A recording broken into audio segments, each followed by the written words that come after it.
Hey, hey, hey, happy Saturday, beautiful people. Hope everyone is having a wonderful weekend. You guys had a great week. So it is the first day of February, of Valentine's Day. And I do hope that everyone is going to, has some plans. It doesn't matter if it's a partner or a loved one or anything like that, but even if you're just spending time with yourself, there's nothing wrong with holidays. Some people are like, oh, well, I love myself every day, but there's nothing wrong with holidays. It's just another day to celebrate something that's already going on in your life. Okay, all right, let's jump in. This is episode 6, and today we are going to talk about rideshare licensing. What type of license do you need for a rideshare? Well, I'm going to break it down for you. There are 2 types of licenses that a rideshare company can get. So it's either a TNC or it would be a local city license. All right, so what I'm going to do is I'm going to use the state of New York as an example. All right, and that's the state that JumpRydz was birthed in, and we still currently operate in New York City mostly, as well as a little bit of Long Island as well, which is where I'm from. But I'm going to use that state as an example, but the licenses are throughout the United States. Now, when it comes to choosing licenses, it really depends on a couple of different factors. The first factor, number 1, is, of course, you want to look at budget, right? And when you break down the budget, you have to configure how much money can I make with this license, especially if we're looking at the cost of the license. So I'll give you a quick example. Let's start off with the TNC license for New York State. The TNC license is $100,000. That's correct. $100,000 for an initial transportation network license. Okay, it's a TNC stands for Transportation Network Company. That's the license, but what it does is it covers the entire state of New York. Okay, so in this case, you would be able to operate in every single county, every single city, everywhere in the state of New York. Now, we have to break it down even further. A statewide license still requires additional compliance and so forth. Okay, so $100,000 for the application and then $60,000 for the renewal. If I remember correctly, it is every 3 or 5 years. I have to remember and look back at it. That's when you renew. Now, the first things first. For every business type and every kind of license, you need insurance. Insurance. Not only general liability to make sure just in case of an accident, in the event of an incident, which we never want to happen. And I really praise God and thank Him because out of 14 years, JumpRydz has never had an incident. So I keep that near and dear to my heart and just really thank my Lord and Savior Jesus Christ for that, because He's the one that did that. We have never had an incident and never had a claim. So, but insurance goes along with a license. Now, a TNC license requires a lot more insurance. So it requires general liability. It requires non-owned and hired-owned commercial auto insurance coverage. And then they also want you to have some type of umbrellas. So an extension of insurance to protect your passengers, or if you're doing a government contract, whatever the agency is that you're working with. All right, so now the price of insurance. Now I'll have to do another episode to dig deep into the insurances, but the cost is very expensive because you're covering the entire state. So we're talking about $10,000 or $15,000 and up monthly. Okay, monthly. Now, I'm going to tell you what the TNC license does not have in comparison to the city license. Okay. Now, just so you know, JumpRydz does not have the TNC license. We started off with our local license, which I will describe later. But the TNC license does not come with embedded driver compliance. So what that means is, with your license, you have to go and establish your ground rules for onboarding, for drug tests, for screening, for everything that you need, for fingerprinting, for training, so on and so forth.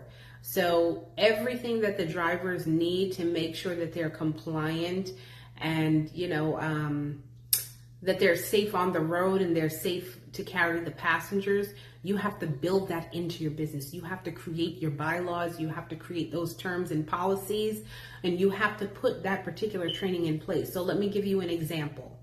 So with a TNC license, you are able to go to any of the drug testing centers, let's say LabCorp or whatever it is, and say, hey, I have a TNC license and I'm going to need you to set up a drug test program. I'm going to want drug test, an MVR, which is a motor vehicle. I'm sorry, that's a different thing. A drug test for marijuana, whatever it is, whatever type of tests that you want the drivers to go through, you have to do that contract with LabCorp.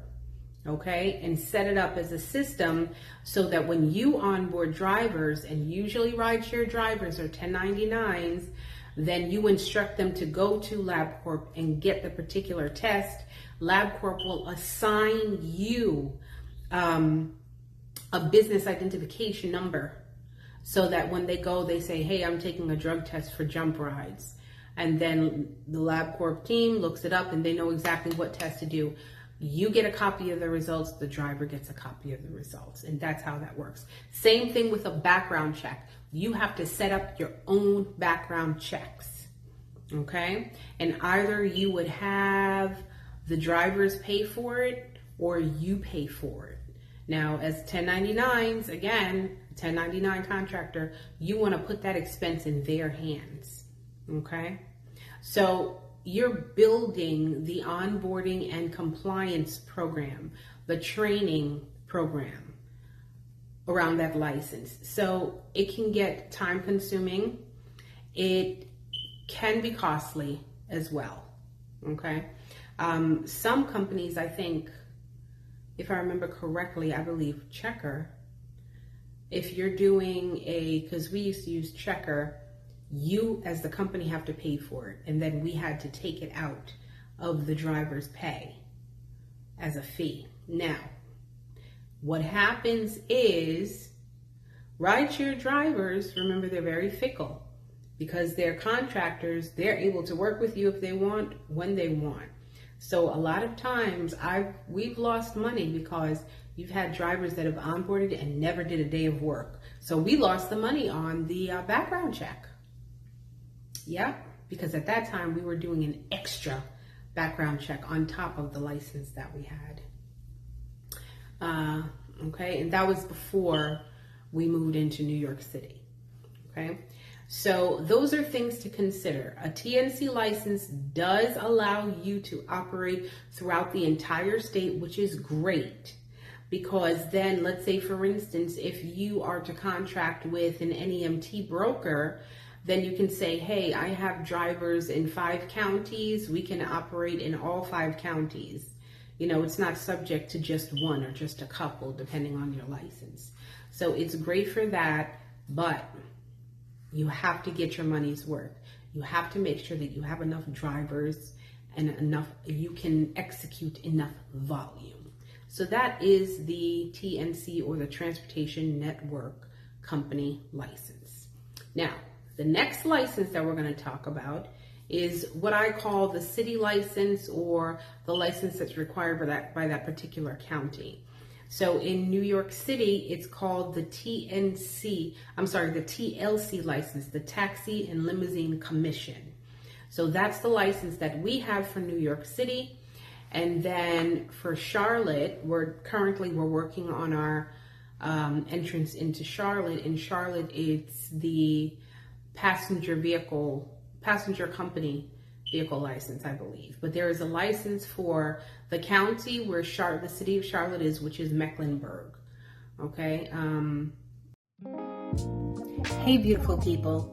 If your business is stuck at 10K a month, you want to start living in your 4-hour work week and live a life of abundance, or you're just getting started, then go ahead down below in the description and click on Rideshare Builder. You will have me for 1 hour to review your current business or plan, and I'll show you how to troubleshoot your way to financial freedom.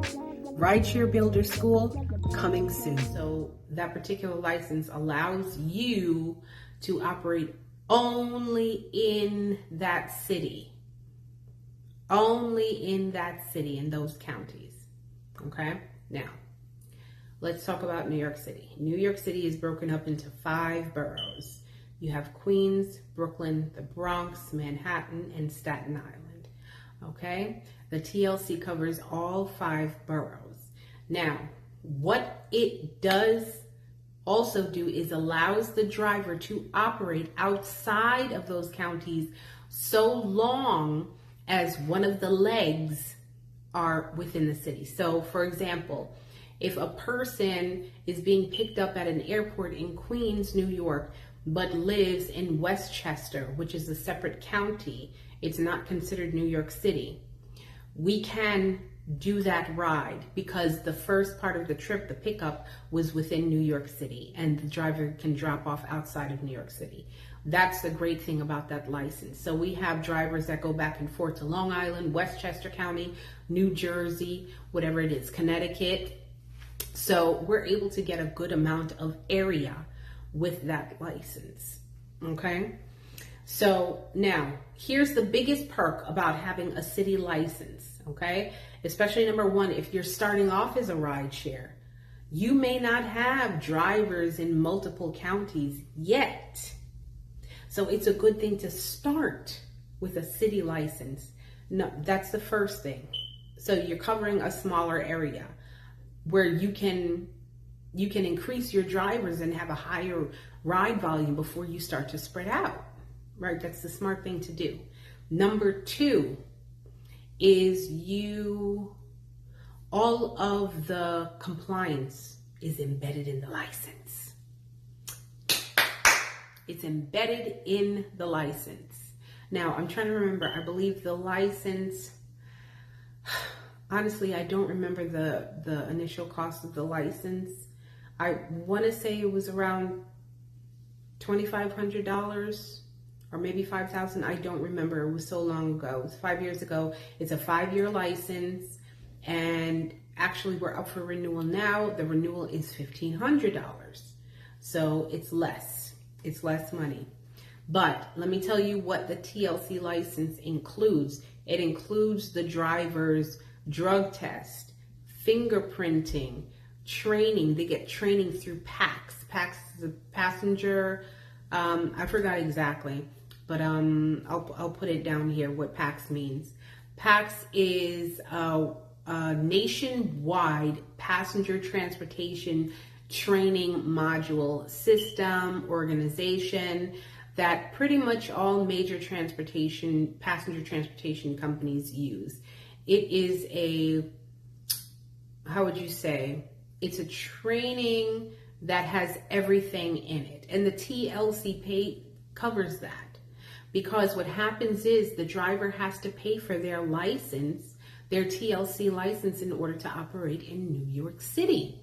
So their fee to the TLC covers their training, their fingerprinting that's covered with the city. And it's also recognized by the state of New York, by the way. And it pays for their drug test. When they do their renewal, they get new drug tests. They may get random drug tests as well, especially if we contract with a certain city agency or what have you that requires them to do a random drug test. So it's like an all-in-one package that you get. Again, smaller area, drivers are required to pay for it, but you, as a company, you get a whole lot more. You don't have to worry about that. Now, what we do is, because we focus on student and family transportation, is we have an additional training through our onboarding system. So the drivers have to, we do an interview, we do online interviews for drivers. If they pass, they have to do their document verification, which means they upload their documents, insurance, their TLC license plate, all of that, inspection, all of that. And all of those required documents are what's required by the TLC. So all we do is match what they require. So we make sure, hey, they're licensed with the TLC. And through our onboarding process, we have access to a portal, the TLC portal. It's called Open Data, where we can check the license. We can check the driver's license. We can check the car because their license plate has to be tagged with a TLC number in front of it. So we can check and make sure that they're active. If they've had any suspensions or anything, they would not be active, so they can't work with us. So that's a double check. Okay, so it's a great thing to have, especially for a rideshare business that is starting off. So it doesn't have to be $1 billion like how Uber and Lyft and probably, actually InDrive didn't start off with investors. They started off small as well. You don't have to have $1 million investment to get started in rideshare. You don't? No, you do not. There is a way around. You just have to know how to put your system together. And just a quick plug again, that's why it's important for you to go ahead and join my Rideshare Builder. Okay, so I can help you directly. But anyhow, that is the city license, the TLC. In Charlotte, again, it's the passenger. I believe it's called the PSV. I'll put that here, the PSV license. PAG, whatever, I'm mixing up the acronym, but whatever it is, I'll put it right here so you can see it for the city of Charlotte. All right, and I'm still learning about that, about their ins and outs, but the one thing I do know is they do the same thing as New York City. They take care of the drug test, the fingerprints, the compliance, the training, okay, passenger training, okay. And we'll duplicate the same thing that we do in New York City. We have our additional training because we add in child safety seat training, making sure that the drivers know how to install and uninstall a child safety seat. Our drivers are required to have a convertible child safety seat. I'm sorry, not required, but encouraged to, and they get paid more if they do. So most of the drivers have the seat already.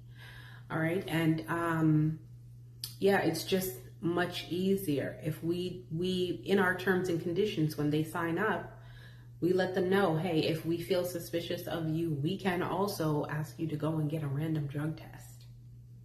Yeah, so yeah, that's the way to do it. And so you can see between the two licenses, there are a lot of differences. Okay, driver responsibility. By the way, I forgot to mention, with the TNC license, the one that covers the state, drivers don't have to pay anything. So I'll give you an example. In Long Island, New York, or Westchester, whatever, where Uber and Lyft operate outside of New York City, those drivers don't have to pay anything. All they have to do is start uploading their documents. They just need their passenger endorsement on their state driver's license. And then, yeah, they just do their MVR screening, and, Uber and Lyft take care of it that way. That's pretty much it. So just be warned, a lot of Uber and Lyft drivers outside of the city limits do not have fingerprints. I have a post about that. California, they stopped Uber Teen. So I don't know what's going on with it now, but just a heads up, parents, if you're watching. All right, so those are the major differences. I really do hope that you enjoyed this information and this was helpful for you. Because a lot of people might think, oh my goodness, she has a rideshare, she must have millions of dollars. Nope, not yet. I will in the name of Jesus. But I'm telling you right now, I did not have it when I started. And remember in my last video, which you will see here at the end, I give you the 3-step formula to starting a rideshare. But I did not need $1 million to do it. And I don't need $1 million now. It would be nice, but I'll get it soon. All right? So thank you so much, beautiful people. Talk to you soon. Make sure you click the bell so you get the notifications and follow this page. Have a great day.